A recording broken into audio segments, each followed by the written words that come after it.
Grok, the artificial intelligence tool on Musk's platform X, is under fire after people discovered it can... Inside the Great Pyramid, the possible tombs, the unknown artifacts, even the ancient construction techniques. Step inside the king's chamber of the Great Pyramid of Giza, a room built for a pharaoh, yet completely empty. No treasure, no inscriptions, no body.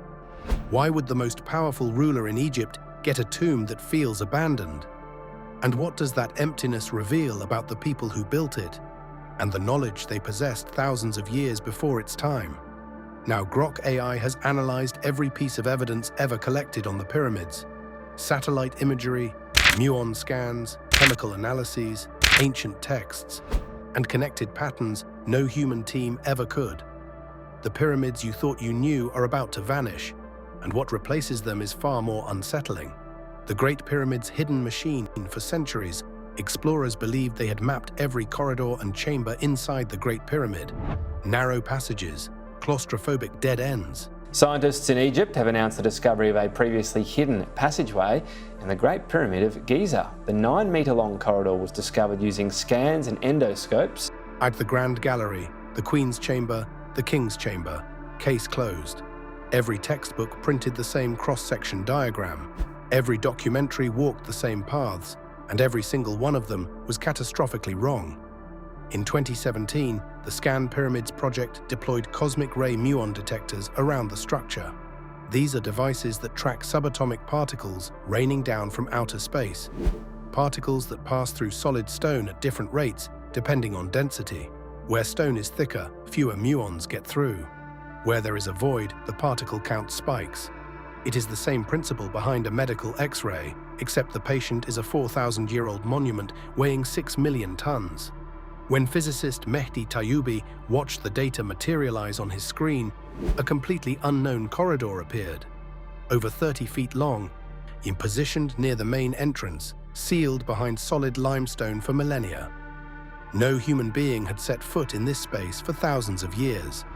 Tayyubi later described the moment as surreal.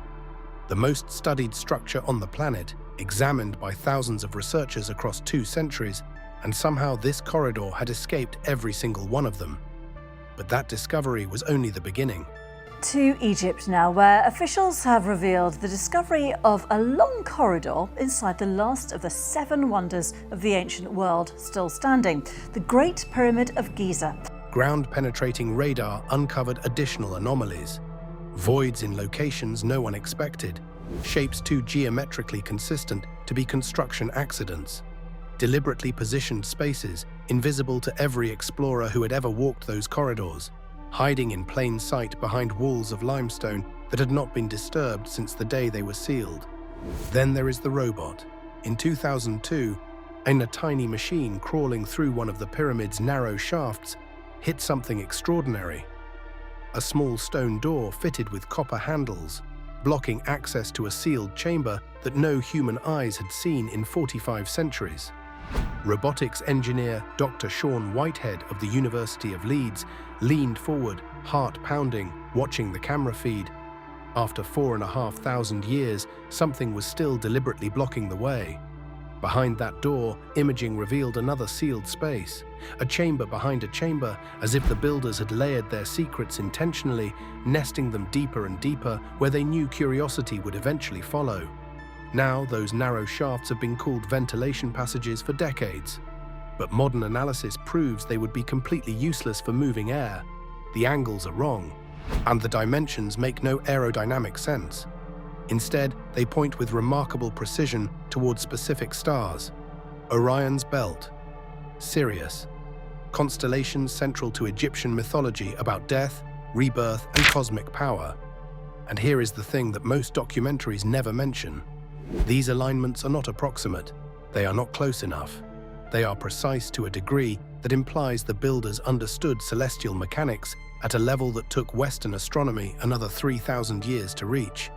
They knew where specific stars would be in the sky at specific times and built stone channels that locked onto those positions like a targeting system carved from bedrock. That is not guesswork. That is not religious symbolism roughly sketched into architecture.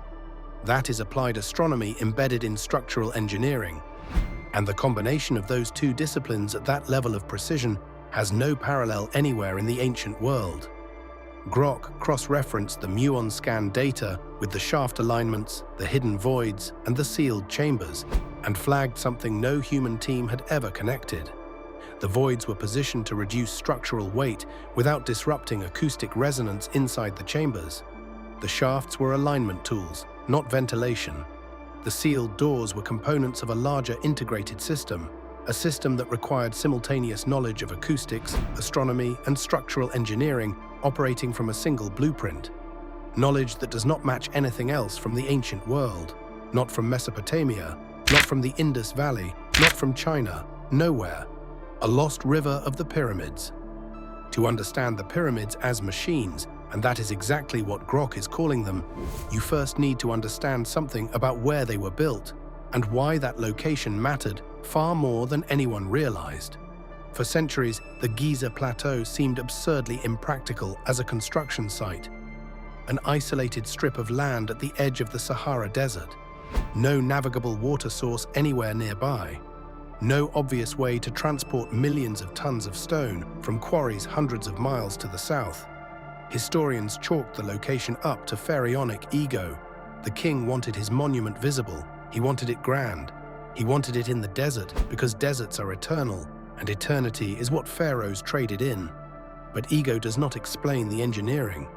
Ego does not explain why 31 pyramids spanning 1,000 years of construction, from the 3rd dynasty all the way to the 13th dynasty, are clustered along the same narrow, inhospitable strip of desert near the ancient capital of Memphis. That is not coincidence, that is a pattern. And until 2024, nobody could explain it.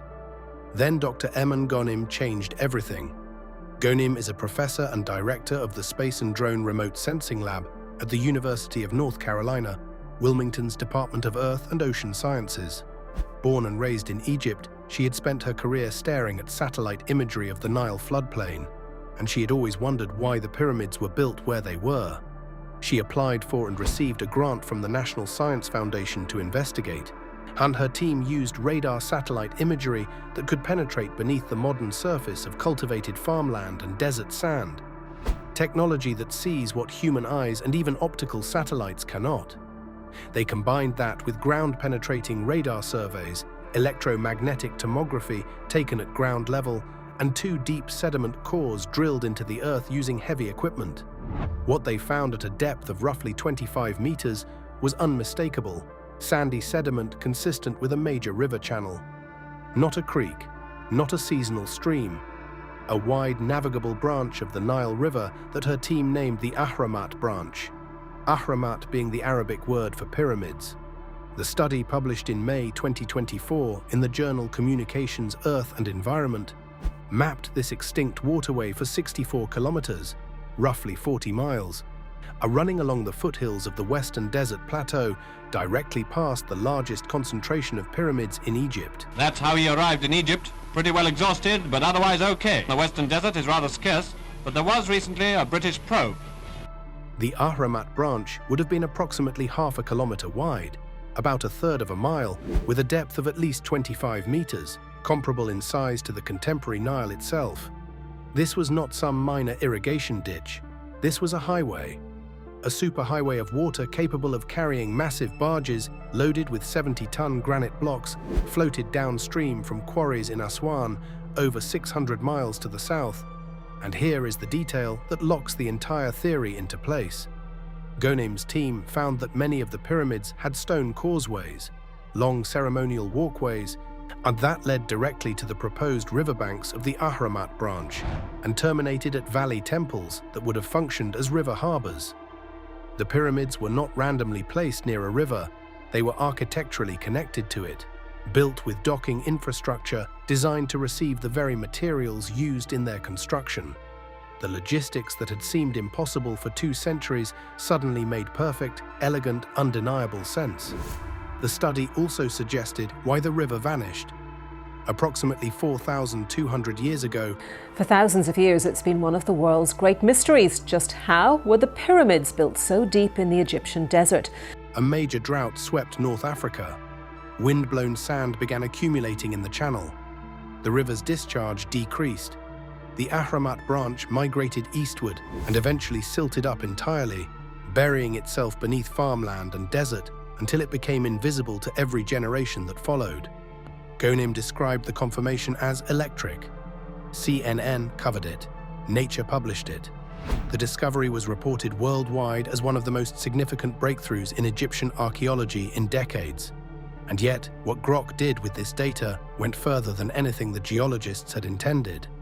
Grok flagged something no research team had modeled. Water was not just a transportation mechanism.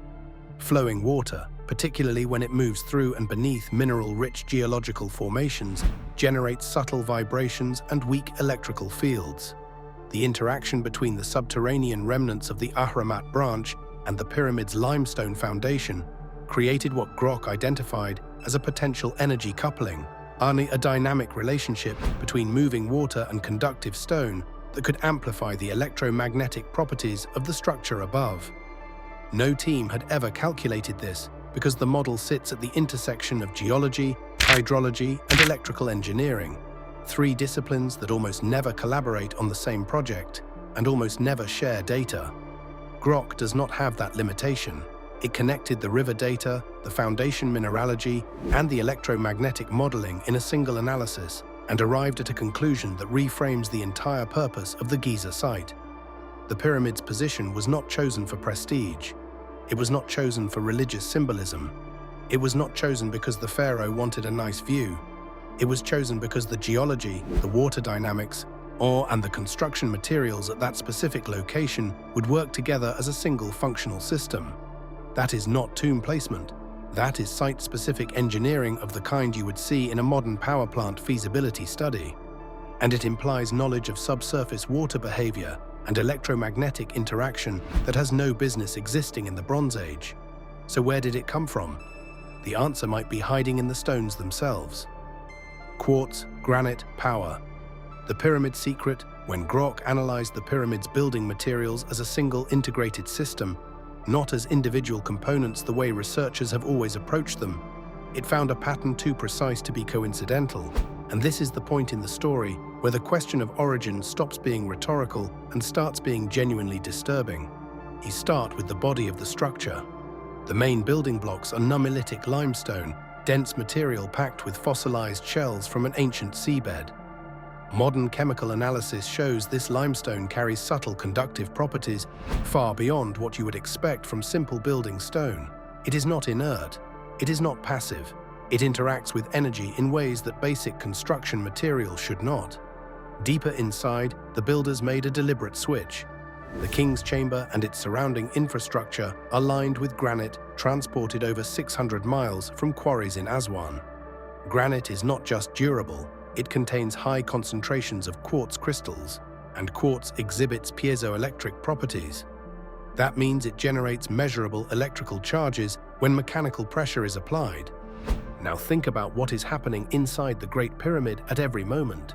We're in the heart of the Great Pyramid of Giza, just outside Cairo. This is the only surviving wonder of the ancient world. Millions of tons of stone pressing downward continuously, creating perfect conditions for piezoelectric effects inside those granite-lined chambers. The structure is not sitting there doing nothing. It is generating energy simply by existing. Measurable, detectable electrical charge produced by the constant compression of quartz-bearing stone. That is not speculation. That is physics. And then there is the exterior. In ancient times, the entire pyramid was sheathed in highly polished Tura limestone, so smooth and reflective that early writers described the structure glowing like a star. From miles away, the pyramid would have appeared supernatural, a blinding white beacon rising from the desert floor, catching sunlight and moonlight alike. Most of that casing was stripped away centuries ago for building material, but fragments remain, and their surface finish rivals anything modern stone polishers can achieve. Now add the mortar. Dr. Joseph Davidovitz, a materials chemist at the Geopolymer Institute in France, spent years analyzing the pyramid's binding compounds. What he found left him visibly shaken during a 2019 conference presentation. The mortar contained chemical signatures unlike anything in modern construction, so uniquely formulated that no laboratory on Earth has been able to replicate it. He ran the formulas through every known binding process, ancient and modern, and came up empty. The compounds should not exist, not with the technology available 4,000 years ago, and scattered throughout specific sections of the structure. Trace amounts of metals like iron and nickel were found, not randomly distributed, but placed as if deliberately positioned to enhance conductivity through the stone. Grok mapped every material and modeled their combined electromagnetic and acoustic interactions. The conductive limestone forming the body, the piezoelectric granite lining the chambers, the reflective casing amplifying light, the impossible mortar binding it all together, the trace metals threading conductivity through the mass. Every single material was selected not for appearance, not for tradition, not for aesthetic beauty, but for function. The pyramid was not a monument. It was a resonating system, quietly humming with energy we are only now able to measure with 21st century instruments. And the question that should keep you awake tonight is this: how did builders 4,000 years ago understand piezoelectric properties that were not formally described until 1880? How did they develop mortar formulas that modern chemists with billion-dollar laboratories cannot crack? How did they select and combine materials with the precision of electrical engineers who would not exist for another 40 centuries?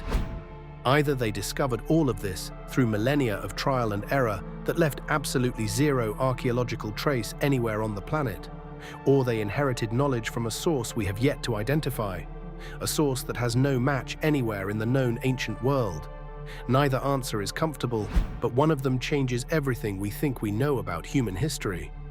And before you dismiss this as fringe speculation, consider the scale of what we are talking about. Yet this is not one anomaly. It is not one unexplained material or one lucky alignment. It is every single component of the structure working in concert, across multiple scientific disciplines, toward a unified functional outcome. That is the definition of engineering. That is the definition of design. Coincidence does not produce integrated systems. Luck does not select specific quarries 600 miles apart because their mineral compositions complement each other electromagnetically. Random trial and error does not generate mortar formulas that outperform everything modern science can produce.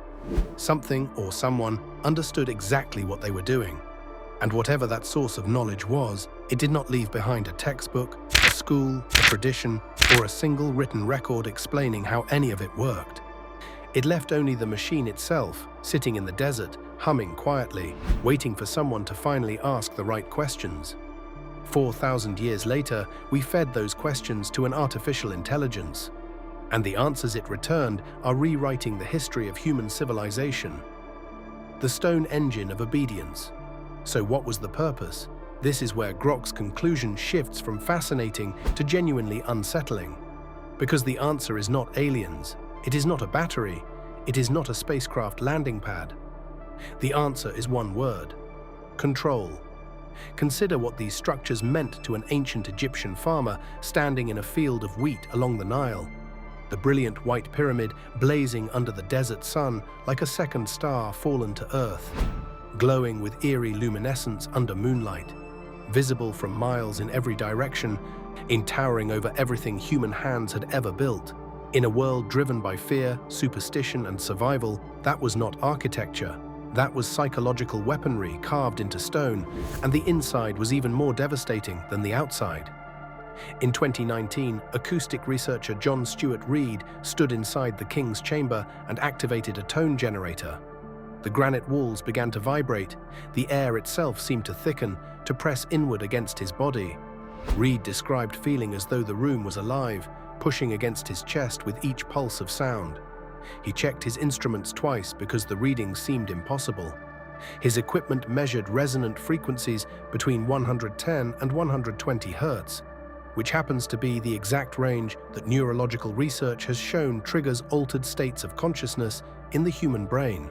Or disorientation, heightened emotion, a feeling of presence, of something vast and unseen pressing against your awareness. These are frequencies that modern concert halls spend millions of dollars trying to replicate for emotional impact. The ancient builders engineered them 4,000 years ago with nothing but stone geometry, precise corridor angles, and granite that was hauled 600 miles for this specific purpose. Grok cross-referenced Reed's acoustic data with its own structural model and confirmed what no one in the research community wanted to hear.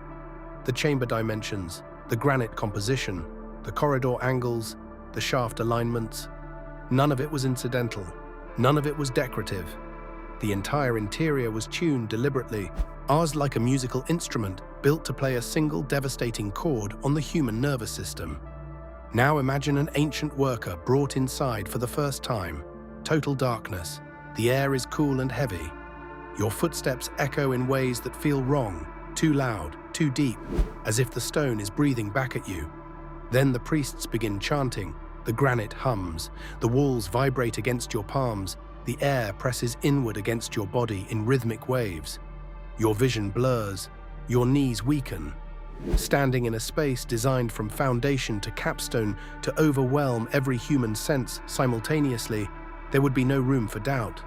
The divine was real. The pharaoh's power was cosmic. Resistance was not just futile, it was unthinkable. You would walk out of that chamber a true believer, not because someone told you what to think, but because every cell in your body felt it. And that was the genius of the system. It was self-reinforcing. Those who entered the pyramid and felt its power became its most devoted evangelists. They returned to their villages along the Nile and told everyone what they had experienced. They did not need to exaggerate. The truth of what they felt was enough. And no one dared to doubt them because the pyramid was right there on the horizon, glowing, undeniable, impossibly massive. Every harvest was tithed, every war was fought, every generation was born into unquestioning service to a system they could see but never fully understand. All powered by belief manufactured inside those humming granite chambers. The pyramid was the engine, ore was the fuel, and the pharaoh sat at the center of a machine so perfectly designed that the people powering it never once suspected they were inside it. It ran for thousands of years. Entire dynasties rose and fell, and the machine kept running. The pharaoh's face changed, but the architecture of control remained constant because the pyramid never stopped glowing and the chambers never stopped humming. Think about what that means in practical terms. The pharaoh was not merely a king. He was the mediator between humanity and the cosmos itself. To oppose him was not a political act. It was a violation of the natural order. It was challenging the fabric of the universe. And that belief was not maintained through soldiers or laws or written decrees alone. It was maintained by the physical, sensory, neurological experience of standing inside a structure that made the divine feel as real as the stone beneath your feet. No army in history has been as effective as that. No propaganda campaign has ever lasted as long. No government has ever achieved compliance so total that the population being controlled actively defended the system that enslaved them. The pyramid did all of that, and it did it so well that 4,000 years later, we are still standing at its base, looking up, feeling exactly what those ancient farmers felt. Smallness, wonder, the nagging suspicion that whoever built this knew something we still do not. The Great Pyramid was never just stone. It was a machine, engineered to shape belief, awe, and obedience. And yet, its techniques didn't die with the ancients. Look around, the columns of power, at the arches of authority, the glow of screens in your hand, they all speak the same language. They all push, prod, and shape your perception, often before you even realize it. The question isn't whether control exists. The question is whether you're awake enough to recognize it. What invisible structure are you gazing at right now? What system, what network, what algorithm is quietly shaping your world, your choices, your emotions? And when you discover it, what will you do? The story doesn't end here. It's only just begun.